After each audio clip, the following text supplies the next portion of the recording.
Welcome to TG10, top 10 reasons to be excited for Repopulation.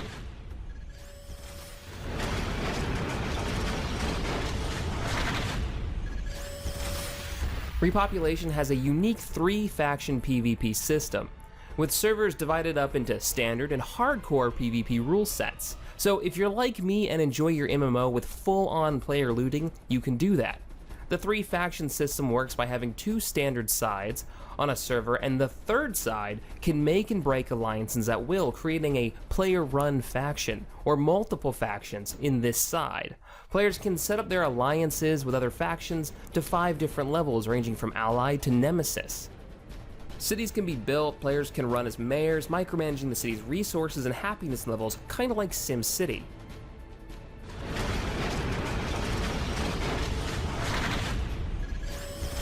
It's been a long time since we've had a good sci-fi MMO.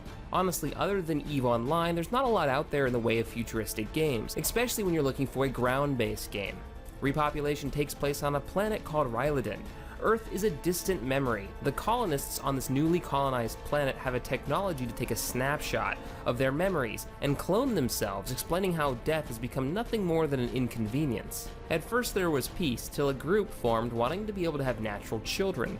The government at the time said that the resources that were needed to help for survival couldn't be spared on such a goal.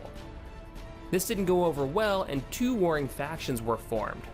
The planet they're on is a dangerous place, full of threats and wonders to be explored, and I can't wait to jump in.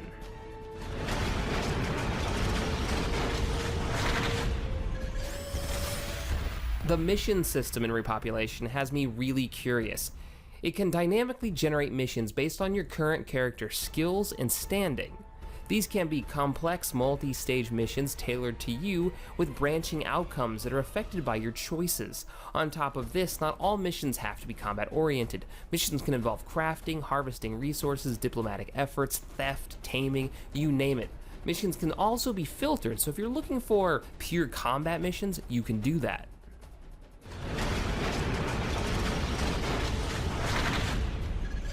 Engagements are Repopulation's version of public quests, which can, depending on how players handle the engagement, mutate and spread through an area. The point of these large-scale quests are to get players working together from an early stage of the game, and to encourage exploration.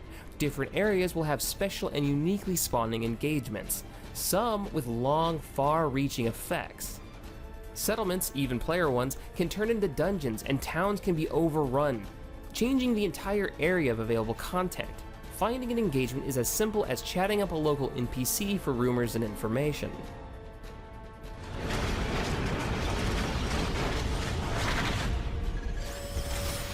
There are 2 distinct modes of combat in Repopulation: Action Mode and RPG Mode. RPG Mode seems to be the more traditional tab targeting. Action Mode is more like an FPS than, say, your standard MMO, reminding me a lot of what the now dead Tabula Rasa had, which was a fantastic control setup. WSAD to move, target with your mouse. You can jump into combat using vehicles, mechs, manned turrets. The game utilizes several interesting twists such as momentum, limb targeting, kind of like Fallout, energy shields, cover, dive and roll, and attack on the move. It looks like an interesting setup.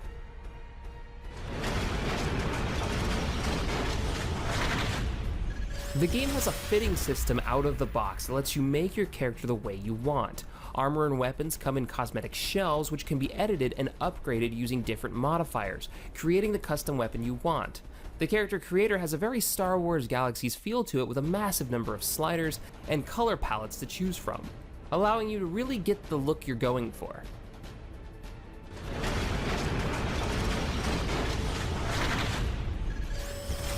Few games can rival Repopulation's crafting system. It's insanely complex. There's like over an hour tutorial video on how it works. Just like Star Wars Galaxies or Ultima Online, you can start and play a character built around nothing but crafting.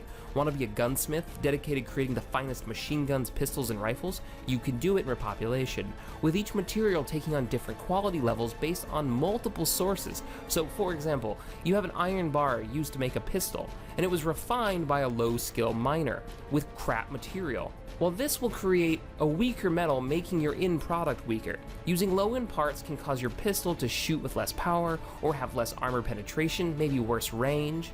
On the flip side, having a master crafter custom build you a rifle to your specifications using the best material geared specifically for, say, armor piercing could make you a monster anti-armor sniper rifle of doom that your enemies will learn to fear.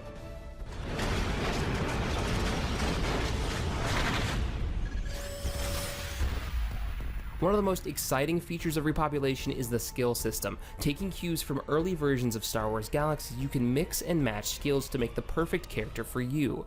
With 75 unique skills, each with 12 tiers inside its chain, its line, you can make anything from a crafter to a diplomat to a flamethrower-wielding commando medic. The choice is yours.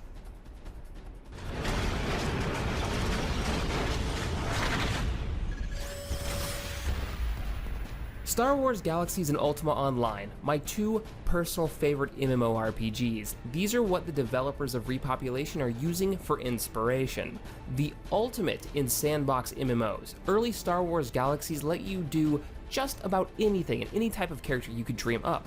Ultima Online had a fantastic open world PvP, and both had a sandbox environment that was more about interacting with other players or role-playing an actual character over grinding up the in-game to grab that new shiny sword or piece of loot or armor. Few games have created so many epic stories or long-term friends for me than Star Wars Galaxies and Ultima.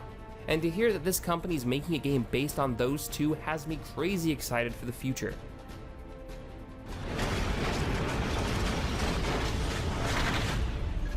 The number one reason, the sandbox nature of the game. Now, to me, most MMOs these days seem kind of shallow. I play as a set character, I follow a path that most others have already paved, I save the world, like the other hundreds of other players before me. That's how these quests normally go. In Star Wars Galaxies, I was more than just the nameless hero that played a well-trodden questline. I was Fix Cypher, down on his luck smuggler who later became a Special Forces commando with the Rebel Alliance. My best friend was a Wookiee with a temper and a love for classical music. My biggest achievement? No, not grinding out super armor gear of doom or gaining the sword of I pwned your ass. It was about leading soldiers in the field, meeting new friends, and helping create a guild name known server-wide. All in character.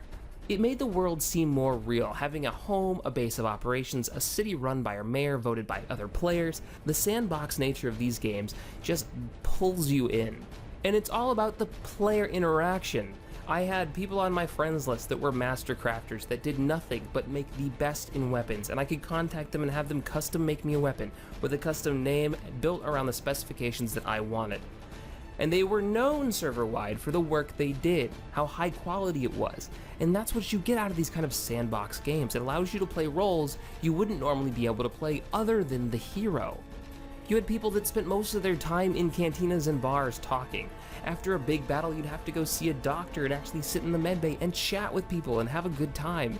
Some of my fondest memories come out of Ultima and Star Wars Galaxies, and the fact that they're basing this on those two titles has me so insanely excited.